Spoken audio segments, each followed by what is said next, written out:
Ashamaa harka fuunee kabajamtootaaf jaalatamtoota miseensota waldaa dargaggoota caffee hojii gamtaa waliigalaa akkasumas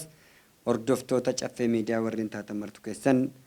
harka fuunee akkam jirtan irra deebi'uudhaan nagaa keessanii jennee jirra. Nageenyi keenya bakka jirtanitti sinaa qaqqabu jecha. Egaa waldaan dargaggoota caffee hojii gamtaa waliigalaa ergama waldaalee hojii gamtaa labsiidhaan lafa kaa'ame irratti seerri waldichaa ajajuu fi seerri hojii gamtaadhaa qajeelchuutiin hojii keenyatti fufaa dhufuu fi akkasumas haala durummaa keenyatti fufuun keenya akkuma beekamu ta'a. Akkuma isinitti ibsaa beeksisaa turre egaa waditii keenya fixannee tanaan dura akka baanee isin barreessinee turre. Yeroo ammaa kanattis immoo karaa hojii keenya idileetitti deebi'uudhaan baazaarii Maqalee irratti akka biyyattiitti qophaa'e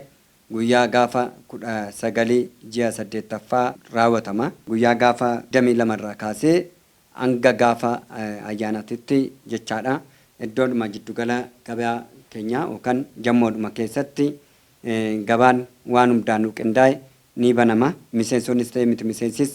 waan ayyaanaaf ta'u kam isaatiyyuu mooraa keessatti kan argachuu dandeessanii fi gabaan keenya idileedhaa itti deebinee kan hojii keenya irratti jirru ta'uu keenya isin hubachiisuu barbaanna. Gabaasa ooditiitis guyyaa muraasa booda ji'a tokko keessatti waan isin beeksisnuu fi yookaan yaamnee kan beeksisnu ta'a. Dabalataan karaa hojiitti galuudhaaf buna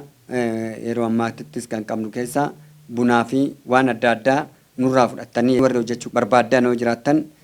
waldaan isin keessummeessuudhaaf qophaa'aa ta'uusaa beeksisuu barbaanna jechaadha. Gama biraatiin kabajamtoonni fi jaalatamtoonni miseensota waldaa dargaggoota caffee hojii gamtaa waliigalaa tanaan dura turtan hundi keessaniyyuu hanga guyyaa gaafa 20 ji'a tokkoffaa 2016 barreen darban keessa warreen sheerii kaffaltanii nagee qabattanii taa'aa jirtan hundi keessaniyyuu ooditiin innaa godhutti isaan wal qabatee waan waldaa qeeqeef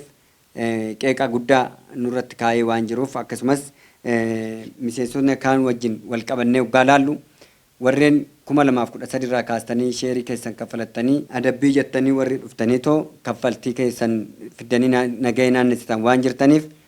sanada keenya qabiyyee faayinaansiidhaa waan nu jalaa baballeechuuf guyyaa gaafa 30 ji'a 7ffaa irraa kaasnee eenyuma keessaniyyuu kan hin keessummeessine ta'uu keenya isiniif ibsina. Miseensi kamiyyuu walqixa akkasumas adabbiidhaan wal qabatee adabbii miseensonni duraanii qarshii 2,400 adabbii jennee kan turre miseensi walqixa waan ta'eef namni miseensummaa dhufu kamisaatiyyuu qarshii 13,500 kaffalaa kan ture qarshii 5,500 hojii adeemsistuun 5,500 ta'ee jira. Akkasumas immoo miseensonni duraatittis ta'e miseensi haarattis warri sartifikeettii fudhanne martu keessaniyyuu kaffaltiin keessan walqixa ta'uu keessan beektanii akka armaan calqabdanii hojiirraan oolchine ta'uu keenya fi murtoo labsii irratti koomishinara hojii gamtaa guyyaa gaafa 17 ji'a 8ffaa dhufanii haala ittiin suparviizinii godhanii qajeelcha nuu laatan irratti hundoofne nus guyyaa har'aatirraa kaasnee bifa kanaan qaama ilaallatu wajjin mari'achuudhaan kan fooyyessinee fi kan akka sirreessine ta'uu keenya beektanii